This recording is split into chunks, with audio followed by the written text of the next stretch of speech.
Pak Yasona, Bapak mengatakan bahwa berhasil menangkap Maria di saat injury time, gitu. Dan tadi Pak Menko Polhukam, Pak Mahfud MD mengatakan Menhukam dan jajarannya berhasil bekerja dalam senyap.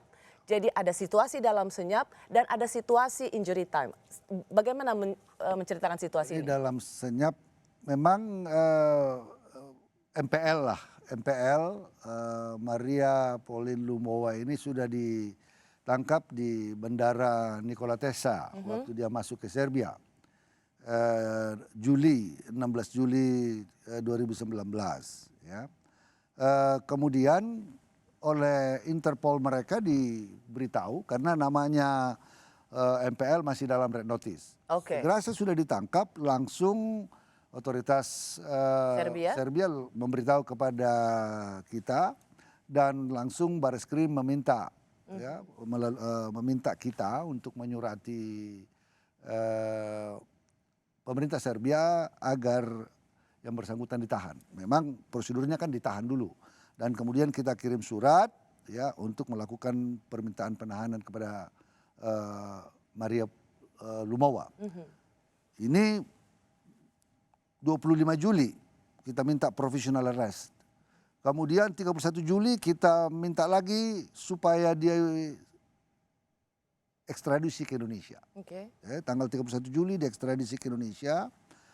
Kemudian berjalan proses-proses, tentunya MPL juga menggunakan hak-haknya sebagai apa, menggunakan lawyer dan lain-lain. Dan harus diketahui dia adalah warga negara Belanda. Warga negara Belanda tentunya dimanapun di dunia ini kementerian-kementerian luar negeri melalui perwakilannya selalu mempunyai program untuk perlindungan warga negara. Tentu kita mendapat informasi ada upaya-upaya dari negara tersebut untuk melobi agar MPL tidak diekstradisi Indonesia. Situasi seperti apa yang Bapak hadapi ketika itu disebut dengan injury time? Karena kan benar-benar berkejaran dengan waktu. Jadi kan dia sudah diputuskan oleh pengadilan dapat tanggal April ya, sudah diputuskan oleh pengadilan bisa diekstradisi dan dikatakan 16 Juli 2020 ya, 6 April 2020 pengabulan setelah proses panjang tadi di samping lobi 16 Juli ini akan selesai.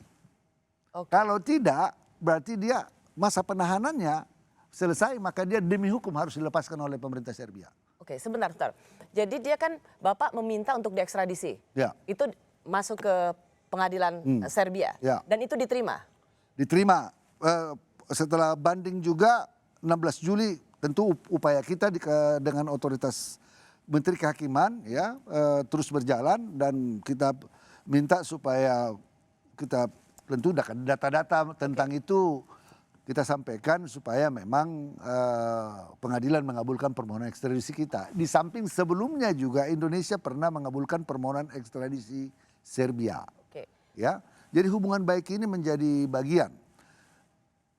Serbia mengatakan, Menteri Kehakiman mengatakan ini terakhir tanggal 16 Juli 2020 harus diekstradisi. Kalau tidak demi hukum dia harus bebas. Maka kami bekerja, boleh benar bahwa kami selama ini juga mulai dari Interpol, surat menyurat kita diam, dan pada waktu Dirjen AHU mau berangkat ke sana dengan tim juga kita tidak beritahu sama sekali untuk mencegah komplikasi-komplikasi yang, karena ini termasuk yang kita anggap high profile case. Kenapa?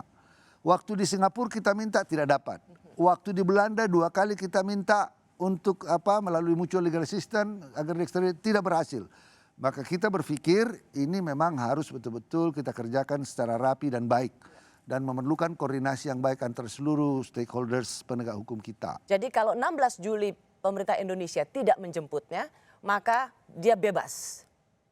Sesuai dengan perintah pengadilan di Serbia. Dia bebas demi hukum, masa penahanannya sudah lewat. Maka saya perlu menjelaskan. Kebetulan sama dengan di Indonesia, di Serbia itu sekarang sedang COVID-nya agak tinggi.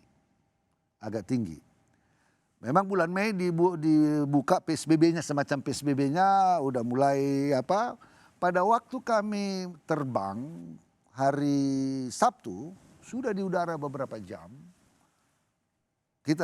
pemerintah Serbia mengatakan, wah ini angka COVID sudah semakin berat, ditutup.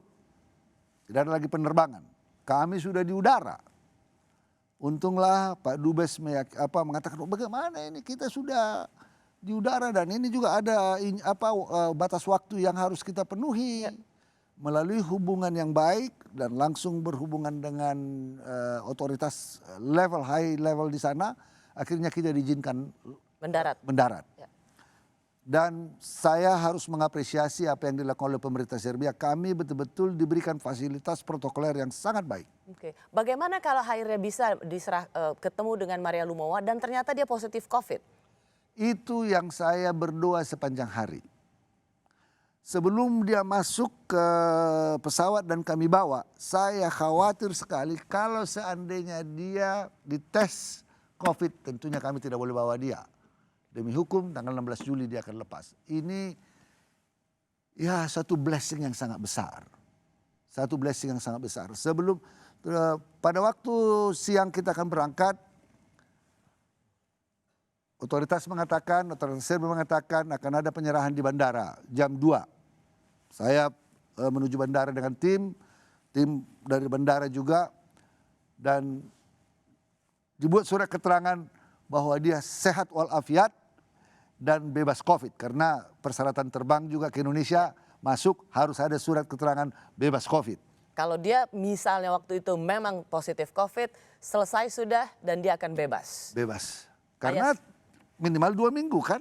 Dan itu artinya dia bebas. Kalau sakit terus, dia...